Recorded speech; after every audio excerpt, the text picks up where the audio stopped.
He is just truly a stallion of a man. His name is Christos Papadopoulos. How are you? Very excited. All right, Christos, we don't have time to jump in because I need you to save your voice to help me with pronunciation. Absolutely. We're talking about one of the most famous Greeks that wasn't even Greek. We claim him. Yeah, I know you claim him, okay? But this is a pretty liberal claim. I mean, the guy's quite literally Macedonian. Alexander's not Greek?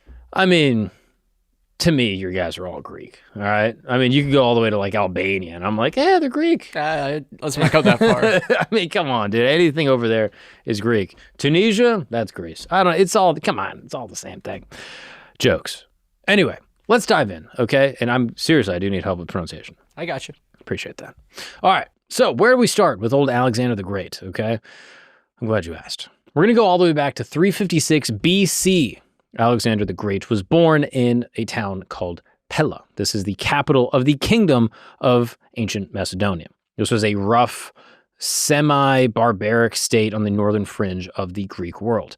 Now, the Greeks considered Macedonians to be barely civilized. I mean, they're not quite barbarians, you know what I mean? They're not like those crazy people over the mountains, but they're not really Greek either, you know? And especially in that time, even still to this day, correct me if I'm wrong, the Greeks have a very consistent and, shall we say, pure sense of what it means to be Greek. And the Macedonians definitely were not it, right? You can think of it as like, you know, the opposite side of the tracks kind of vibe.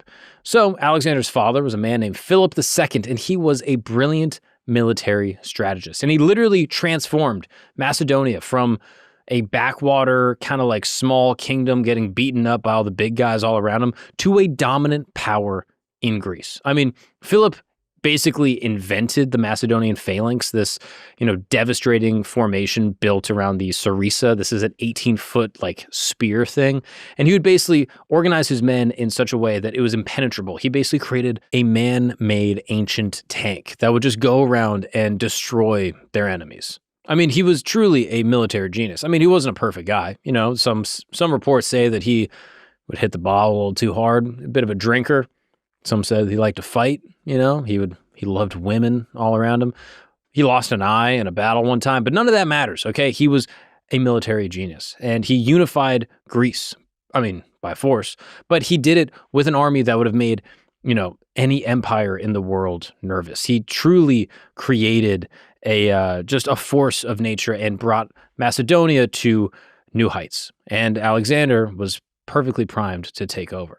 Now, Alexander's mother was Olympia, a princess from Epirus, who was, by all accounts, pretty intimidating.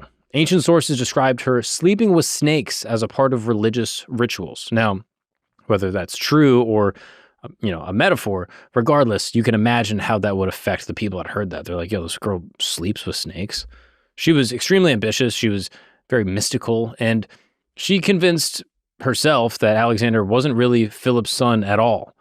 No, Philip was just the dad that stepped up. Alexander's real father, according to Olympias, is Zeus himself. Yeah, this is just boy moms. Like, boy moms can't fathom the idea that their son is not literally God. Like, Olympias, like, sounds crazy, but, like, ask any of your friends, like, women that have boys, like, they just create this thing where they're like, my son is literally Jesus. And that's what she did. She said, Philip is not the daddy. No. Zeus is the dad. Mari Povich. Put them on there, dude. You are not the father. And all of a sudden Zeus comes out? Crazy. Regardless, we're off track. So, whether she literally thought this or she was kind of laying the political groundwork for Alexander's later claims to divinity, it's one of those questions that historians argue about to this day. I mean, you can imagine any type of secession, it is at the advantage of a king or a monarch or a great military leader to have a divine lineage. And this happens in basically every culture and every kingdom around the world, that if the leader is able to say like, hey, I come from a divine bloodline, it gives them so much more credibility and a better grasp on power. So maybe she was setting up her kid for that. Maybe she believed it, maybe a little bit of both, but who knows? What we do know is that Alexander wasn't just some prince coasting on his father's name. You know what I mean? I mean, Philip II, this is how smart his dad was. He hired Aristotle. Yes, like the actual Aristotle, one of the greatest philosophers that ever lived, one of the big three, as we call him. You know, Plato, Socrates, Aristotle. And he literally personally tutors Alexander the Great from the age of 13. And for 3 years, Alexander was studying philosophy and science and medicine and literature with one of the most brilliant minds in human history. basically while on campaign with his dad. So he's learning military stuff, he's learning philosophy. I mean, he carried a copy of Homer's Iliad with him for the rest of his life, annotated by Aristotle himself. And some reports say that he literally slept with it under his pillow, that his pillow would be a dagger and then an annotated version of the Iliad by Homer and annotated by Aristotle. I mean, crazy. So think about that, right? This is a kid who was raised by like a warlord, military genius general dad, a mystical mom who was sleeping with snakes who tells him that his real dad is a god, and then the greatest philosopher in Western tradition, maybe one of the greatest, we'll say, is now like his personal tutor. And that is what it takes to create Alexander, soon to be the Great. And then there's the horse. When Alexander was 10 years old, a horse trader brought a magnificent black stallion into Philip's court. And the horse was crazy. I mean, it was like wild and aggressive. And Philip's best horsemen tried and failed repeatedly to try to tame the stallion. Now, Philip was about to send the animal away back to the horse trader when Alexander, just a kid, 10 years old, notices something. The horse is afraid of its own shadow.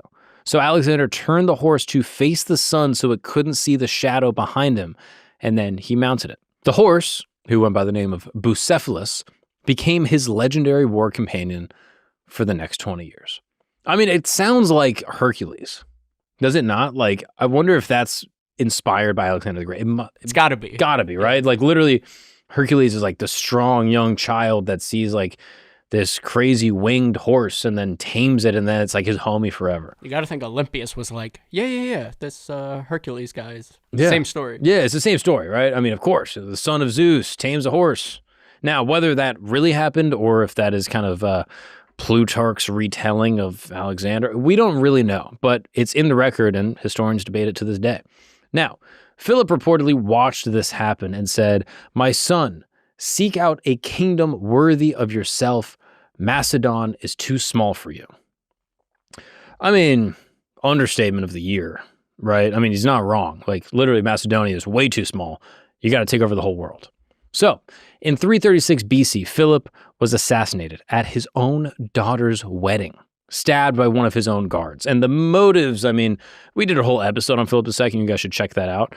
There's a lot of debate to this day. Some historians say that his own wife, Olympias, arranged it and got him killed. Others point to the Persians and say that, the Persians, because obviously the Persians, the Macedonians, there was tension, they got him killed. Others think that it was just a personal grudge, that the guards maybe were underpaid or they had some other reason that they would hate Philip II.